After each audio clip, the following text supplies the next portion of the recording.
अच्छा सुनो, सब्सक्राइब करते वक्त ना घंटी बजा देना, ताकि जब मैं ऑनलाइन आऊँ तो तुम्हारे फोन की भी घंटी बजे। तो मैं शैलेश कुमार फ्रॉम ऑक्सारिया कोचिंग सेंटर यूट्यूब पर आपका स्वागत है। आज मैं अरिथमेटिक प्रोग्रेशन में क्लास 10 के लिए अगला पार्ट लेके आया हूँ, जिसमें Tn बराबर a plus n minus one into D के ऊपर आधारित प्रश्न बनाएंगे हम लोग, और साथ में ये ज्ञात करेंगे कि प्रथम पद कैसे ज्ञात करते हैं, कॉमन डिफरेंस यानी कि डी कैसे ज्ञात करते हैं। इस प्रकार के प्रश्नों को बनाएंगे। और आपका एक्सरसाइज में क्वेश्चन नंबर 4 और 5 आसानी से बन सकता है, जो आपका डॉक्टर के.सी. ने में भी दिया गया है और NCERT के भी किताब में दिया गया, आसानी से आप बना सकते हैं। आइए देखते हैं। सबसे पहले नंबर सवाल, प्रॉब्लम नंबर 1। इसमें दे रखा है a = 1, d = 1। हमें ज्ञात क्या करना है, तीसरा पद और चौथा पद, यानी तीसरा पद को हम T3 बोलते हैं और चौथा पद को T4 बोलते हैं। तो हमने आपसे बात किया था कि हमें इसमें पहला पद, कॉमन डिफरेंस और पदों की संख्या वगैरह ज्ञात करने आना चाहिए, या उसी को हम आप लोग को सिखा रहे हैं। तो इसमें स्पष्ट दिखाई दे रहा है कि प्रथम पद क्या है, a है, और यानी सर्वांतर यानी कि कॉमन डिफरेंस जो है वो 1 है। अब हमें निकालना है T3। तो सबसे पहले आपको मैं बताना चाहूँगा कि T3 का अर्थ क्या होता है।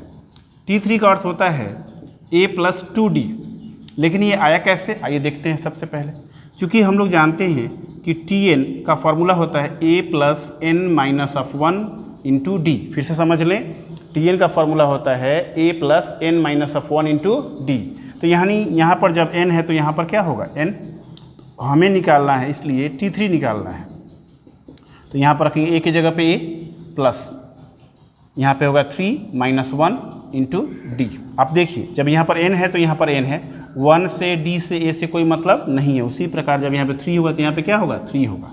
जब हम इसे कैलकुलेट करेंगे तो ये हो जाएगा a प्लस, और 3 में से 1 घटाएंगे तो 2 हो जाएगा, और d के जगह पे d, यानी ये हो जाएगा a + 2d। अब a + 2d का क्या अर्थ होता है, आइए देखते हैं। a + 2d का अर्थ होता है कि a का मान जोड़ 2 गुने d का मान, और जब हम इसको कैलकुलेट करेंगे तो आंसर हमारा आ जाएगा। यानी a का मान 1 है प्लस 2 इंटू डी का मान क्या है, हम लोग को दे रखा है 1। यानी जब हम इसे कैलकुलेट करेंगे तो 1 हो गया प्लस 2 एकम 2, 1 और 2 कितने होते हैं, 3, और ये आपका आंसर तैयार है। आप इसका स्क्रीनशॉट ले सकते हैं। आइए देखते हैं प्रॉब्लम नंबर 2। प्रॉब्लम नंबर 2 में है a = 2, d = 4, और हमें ज्ञात क्या करना है कि T3 कितना है और T4 कितना है। उसमें मैंने T3 निकाला था, आप लोग T4 पहले वाले प्रश्न में आसानी से निकाल सकते हैं। इसमें देखते हैं। सबसे पहले हमें क्या करना है, T3 निकालना है। तो चूँकि हम लोग जानते हैं कि T3 = क्या होगा, a + 2d, जो मैंने पहले वाले फार्मूला में आपको अच्छे से बता दिया है, तो इसमें उतना विस्तार करने की आवश्यकता नहीं है। a का वैल्यू क्या रखेंगे, 2 प्लस 2 इंटू डी का वैल्यू कितना है, 0। आप अच्छी तरह जानते हैं कि ये हो गया 2, और 2 में जब हम 0 से गुना करेंगे तो क्या हो जाएगा, 0, और 0 में 2 जोड़ेंगे तो 2 हो जाएगा। ये हो गया आपका आंसर, ये T3 हो गया। अब हमें T4 ज्ञात करना है, तो T4 के लिए हम फॉर्मूला लिखेंगे a + 3d। यानी अब आपको मैं एक टेक्निक बता रहा हूँ कि जब यहाँ पर 4 रहेगा तो आप a + 3d लीजिए, यानी 1 कम d लिखिए। अगर यहाँ पर T5 होगा तो यहाँ पर a + 4d लिखिए। एक ही बार में आप लिख सकते हैं। वैसे a का वैल्यू कितना है, a का वैल्यू हम लोग को दे रखा है 2 प्लस 3 इंटू डी का वैल्यू क्या रखा है, 0, यानी 2 प्लस 3 गुने 0 यानी 0, और 2 में 0 जोड़ेंगे तो हो जाएगा 2। ये हो जाएगा आपका आंसर। इस प्रकार से हम कोई भी संख्या ज्ञात कर सकते हैं। थोड़ा सा यहाँ पे एक चीज़ और समझेंगे मेमोरी ट्रिक में। मेमोरी ट्रिक, अगर यहाँ पर दे रखा हो टी लालू हमें ज्ञात करना होगा, तो हमें क्या ज्ञात करना होगा, a प्लस लालू में से 1 घटा देंगे, लालू -1 इंटू डी। और हमें शॉर्ट फॉर्म में लिखना होगा तो हमें इसी तरीके से लिखना होता है, और आप कोई भी वैल्यू निकाल सकते हैं। स्क्रीनशॉट देकर आइए देखते हैं प्रॉब्लम नंबर 3। प्रॉब्लम नंबर 3 में है a = दे रखा है -1, d = दे रखा है 1/2, और हमें ज्ञात करना है T3 एवं T4। आइए देखते हैं T3 कैसे ज्ञात करना। T3 सबसे पहले सॉल्यूशन लिख देंगे। T3 का अर्थ होता है a + 2d, जो आप लोग अच्छी तरह से जानते हैं। T3 = a + 2d, यानी यहाँ पे 3 रहेगा तो 1 कम करके यानी लिखेंगे, यानी 2d लिखेंगे। ए का वैल्यू हम देखेंगे -1 प्लस 2 इंटू डी का वैल्यू क्या रखेंगे 1/2। तो सबसे पहले हम इसे कैंसिल आउट कर सकते हैं, 2 1 जा 2, 2 1 जा 2, यानी 1 बच गया। ये -1 और +1, माइनस प्लस 1 कट के यानी ये 0 हो जाएगा। अब निकालेंगे T4। T4 का वैल्यू होता है a प्लस 3 इंटू डी, यानी a का वैल्यू कितना हो जाएगा, a का वैल्यू -1, a का वैल्यू -1 प्लस 3 इंटू डी का वैल्यू कितना है 1/2, ये हो जाएगा -1 और ऊपर का गुना ऊपर 3 1 जा 3, यानी 3 एकम 3, यानी 3/2। अब हमें क्या करना है, इसको कैलकुलेशन करना है। तो इसको हम लोग ऐसे गुना करते हैं, बीच वाले से और नीचे वाले से गुना कर, 2 एकम -2, प्लस का चिन्ह है तो +3 और बटा 2, यानी ये हो जाएगा 3 में से 2 घट, एक माइनस रहेगा एक प्लस रहेगा, तो हमेशा घटता है। तो 3 में से 2 घटेगा तो 1 होगा और /2, और चूंकि बड़े वाले के पहले प्लस है तो प्लस नहीं देते हैं, और ये हो जाएगा आपका आंसर। आप इसका स्क्रीनशॉट ले सकते हैं। आइए देखते हैं प्रॉब्लम नंबर 4।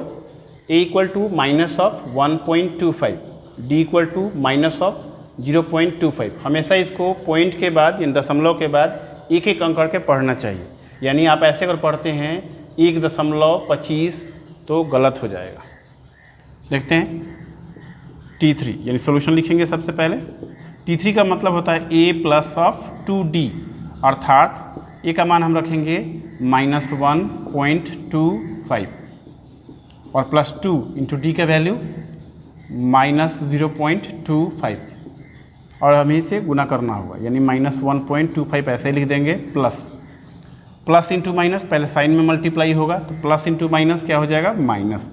2 से हमें गुना करना है, 2 से हम गुना करेंगे 2 5 6, 10 के 0 हाथ में 1, 2 दूना 4 और 1 5, दशमलव की जगह पर दशमलव, 2 से 0 में गुना करेंगे तो 0, तो ये 0.50 हो गया। अब इसे हमें क्या करना है, सम करना है। तो कैसे सम करते हैं, यहाँ पर भी 2 दशमलव, यहाँ पर भी 2 दशमलव स्थान पे है, इसको आसानी से सम कर देंगे। पहले तो माइनस लगा देंगे क्योंकि दोनों में ही निगेटिव है।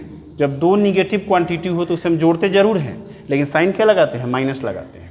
तो सबसे पहले पहले अंक से पहले अंक को जोड़ेंगे, यानी 0 में 5 जोड़ेंगे तो 5 हो जाएगा। फिर दूसरे अंक को दूसरे अंक से, यानी 5 को जब 2 से जोड़ेंगे तो 7 हो जाएगा, दशमलव की जगह पे दशमलव, और 1 में 0 को जोड़ेंगे तो 1 हो जाएगा, यानी -1.75 इसका आंसर हो जाएगा, यानी T3। उसी प्रकार से हमें T4 ज्ञात करना होगा।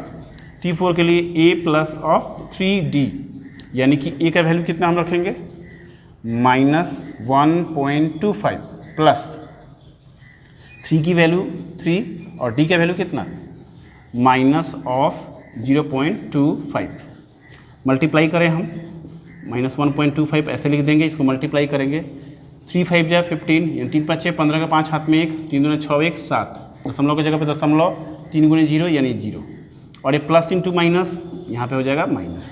अब इसे हमें जोड़ देना है, यानी कि पहले अंक से पहले अंक को जोड़ेंगे, 5 और 5 10, 10 के 0 हाथ में 1, 7 2 9, और 10 के 0 हाथ में 1 दशमलव, 1 और 1 2 और निगेटिव, यानी आप इसे केवल -2 भी लिख सकते हैं क्योंकि डेसिमल के बाद 0 का कोई वैल्यू नहीं होता है। आप इसका स्क्रीनशॉट ले सकते हैं। आइए देखते हैं कि कुछ प्रश्नों में a और d को हम लोग कैसे फाइंड करते हैं। a और d निकालना बहुत आसान काम है। आइए देखते हैं। सबसे पहले प्रॉब्लम नंबर 1। प्रॉब्लम नंबर 1 में है 6, 3, 0, -3। देखिए मैं आपको पूरी तरीके से d निकालने का तरीका बता दे रहा हूँ। सबसे पहले प्रथम पद पूछा जाएगा आपसे, तो a इक्वल टू हम क्या लिखेंगे, a इक्वल टू लिखेंगे 6, और d आपसे अगर पूछा जाए तो d का अर्थ होता है दूसरा पद माइनस पहला पद, यानी कि हम लिखेंगे 3 - 6, तो कितना आ जाएगा -3। क्यों, क्योंकि 3 के पहले कुछ नहीं चिन्ह है तो प्लस समझेंगे, और यहाँ पर माइनस है, एक माइनस हो और एक प्लस हो तो हमेशा घटाते हैं। 6 में से 3 घटाएंगे 3 हो जाएगा। अंक कौन बड़ा है, 6 बड़ा है, तो 6 के पहले क्या चिन्ह है माइनस, तो माइनस लगा देंगे। तो a और d ज्ञात हो गया। उसी प्रकार से आप इन दोनों प्रश्नों में बना सकते हैं। तो दूसरा प्रश्न मैं बता दे रहा हूँ प्रॉब्लम नंबर 2 में। प्रॉब्लम नंबर 2 में है -3.1 -3.1, कॉमा -3.0, -2.9, -2.8। अब इसमें हमें a और d बनाना है। तो a के लिए मतलब प्रथम पद, चाहे कुछ भी लिखा हो वो प्रथम पद ही होगा, यानी -3.1, कॉमा, डी हमें अगर ज्ञात करना है तो डी इक्वल टू क्या होता है, दूसरा पद माइनस पहला पद, यानी कि -3.0 माइनस ऑफ, फिर से चिन्ह माइनस लगेगा, -3.1। यहाँ पे थोड़ा ध्यान दें, दूसरा पद माइनस प्रथम पद, यहाँ पे प्रथम पद में माइनस ऑलरेडी है तो उसे हमें देना पड़ेगा, यानी अब ये हो जाएगा -3.0 माइनस इंटू माइनस प्लस गुना करने पर, और ये हो जाएगा 3.1, यानी कि प्लस और ये माइनस है तो एक प्लस हो एक माइनस हो तो क्या करते हैं, घटाते हैं। 3.1 में से अगर हम 3 घटाएंगे 3.0 तो क्या आएगा 0.1, यानी हो जाएगा 0.1, लेकिन प्लस या माइनस, क्योंकि 3.1 ज़्यादा है यानी बड़ी संख्या है, इसके पहले प्लस है तो प्लस देंगे, लेकिन प्लस अंडरस्टूड रहता है इसलिए इसको नहीं देने की भी ज़रूरत है। तो इस प्रकार से प्रॉब्लम नंबर 2 हो गया। आइए देखते हैं प्रॉब्लम नंबर 3।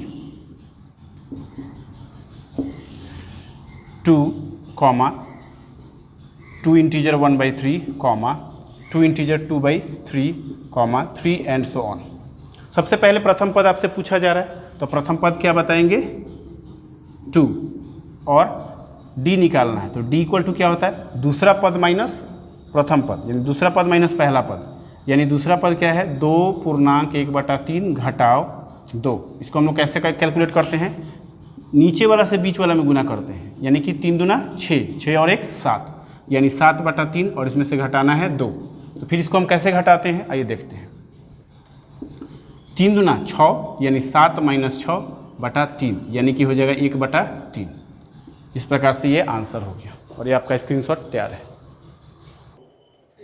आइए कुछ और प्रश्न हम लेते हैं, जिसमें हम लोग पदों की संख्या एवं पदों की संख्या ज्ञात करना है, एवं TN के फॉर्मेट में T10, T5 इत्यादि को ज्ञात करने का तरीका हम लोग सीखेंगे। ये देखते हैं। सबसे पहले प्रॉब्लम नंबर 1, यानी कि 10, 5, 0, -5, -10 एंड सो ऑन में 10वें पद को ज्ञात करना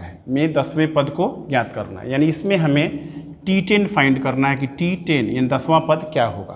प्रॉब्लम नंबर 1, तो सबसे पहले हम लोग काम करेंगे, यहाँ पे लिखेंगे गिवन हेयर, सॉल्यूशन लिखने के बाद गिवन हेयर यानी क्या क्या दिया हुआ है। तो आप देख पा रहे हैं, मैंने आपको पहले ही बताया है कि ए और डी कैसे ज्ञात करते हैं। ए मतलब प्रथम कोई भी पद जो लिखा हुआ है वो प्रथम पद हो जाएगा। डी ज्ञात करने के लिए मैंने तरीका बताया था कि दूसरे पद में से पहला पद घटा दीजिए, 5 में से 10 घटाएंगे तो -5 आ जाएगा, यानी कि -5, और हमें 10वां पद ज्ञात करना है, यानी कि n इक्वल टू कितना दिया है 10, लेकिन हमें T10 ज्ञात करना है, यानी अंतिम पद क्या होगा उसे ज्ञात करना है, यानी T10। तो चूंकि आप लोग फार्मूला जानते हैं कि चूंकि Tn बराबर क्या होता है a + n-1 × d, जब यहाँ पर n है तो ये n में से एक कम होकर लिखा जाएगा।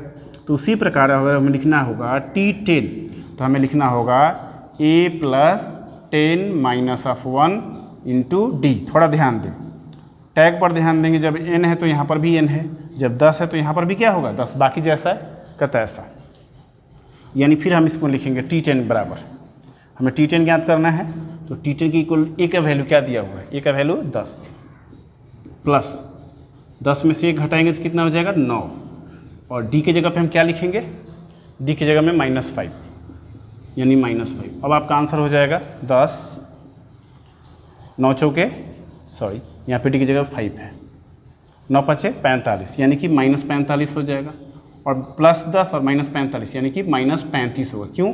क्योंकि यहाँ पर प्लस है और यहाँ पर माइनस है, एक प्लस हो एक माइनस हो तो हमेशा घटाते हैं, और बड़े वाले नंबर के पहले जो चिन्ह होता है उसको लगाते हैं। तो 45 में से 10 घटाएंगे तो 35 हो जाएगा, बड़ा वाला नंबर 45 है उसके पहले माइनस है तो माइनस लगा दिए। आप इसका स्क्रीनशॉट ले सकते हैं। आइए देखते हैं अगला प्रश्न है 6, 3, 0, -3 एंड सो ऑन -36 में पदों की संख्या ज्ञात करें। इसमें देखिए पदों की संख्या ज्ञात करना है, उसमें 10वां पद ज्ञात करना था, इसमें पदों की संख्या ज्ञात करना था। आइए देखते हैं इसको कैसे बनाते हैं। सबसे पहले सॉल्यूशन लिखेंगे। क्वेश्चन में है 6, 3, 0, -3 एंड सो ऑन, और लास्ट का अंक जो है -36 है, यानी कि गिवन हेयर क्या क्या दिया हुआ है यहाँ पे। आइए देखते हैं। a = 6, d = पहले घटाएंगे, 3 में से 6 घटाएंगे तो कितना हो जाएगा -3, d निकल गया। हमें n का वैल्यू निकालना है कि पदों की संख्या कितनी है, यानी n = what, और आपको tn दे रखा है। अंतिम पद को क्या कहते हैं tn, यानी -36। अब फार्मूला हम लोग यूज़ करेंगे, कौन सा फार्मूला अप्लाई करेंगे? TN वाला। क्यों TN वाला? इसलिए कि TN में क्या क्या दे रखा होता है? TN = A + n-1 × D। ए दे रखा होता है, n दे रखा होता है और d की चर्चा होती है जो इसमें है। तो आइए देखते हैं उसको कैसे बनाएंगे। तो चूंकि लिखेंगे TN = A + n-1 × D। TN की जगह पे क्या रखेंगे हम लोग? -36 और A की जगह पे क्या रखेंगे? 6 + n। n की जगह पे हमें n रखना होगा क्योंकि n के बारे में हमें मालूम नहीं है। यानी TN = -36 = A की जगह पे 6 + n-1 और इंटू डी। डी की जगह पे हमें क्या रखना होगा? डी की जगह पे हमने कॉमन डिफरेंस क्या फाइंड किया है? -3। अब हम इसे कैलकुलेट करेंगे। -36 = 6 प्लस, पहले तो हमें इसे मल्टीप्लाई करना होगा, -3n यानी कि -3n, minus into minus plus, 3 × 1 = 3, यानी सबसे पहले -3 से मैंने n में गुना किया तो माइनस इंटू प्लस -3n हो गया और फिर माइनस इंटू माइनस प्लस 3 एकम 3, ऐसे हो गया। ये हो गया -36 = 6 और 3 कितने हो जाएंगे? 9 और ये हो जाएगा -3। हमें क्या निकालना है? n की वैल्यू निकालनी है। तो ये 9 जो है प्लस में है तो इधर आएगा तो क्या हो जाएगा? माइनस में हो जाएगा। यानी -36 - 9 = -3n, यानी 36 और 9 कितने होते हैं? 36 और 40 और 5 45, यानी कि -45 और =-3n। देखिए माइनस से माइनस कैंसिल आउट हो जाएगा, 3 से 15 बार में ये भी कैंसिल आउट हो जाएगा, इसलिए n की वैल्यू कितनी हो गई? 15। देयरफॉर पदों की संख्या बराबर कितनी होगी? 15। ये आपका आंसर हो गया। आप इस प्रकार से बना सकते हैं।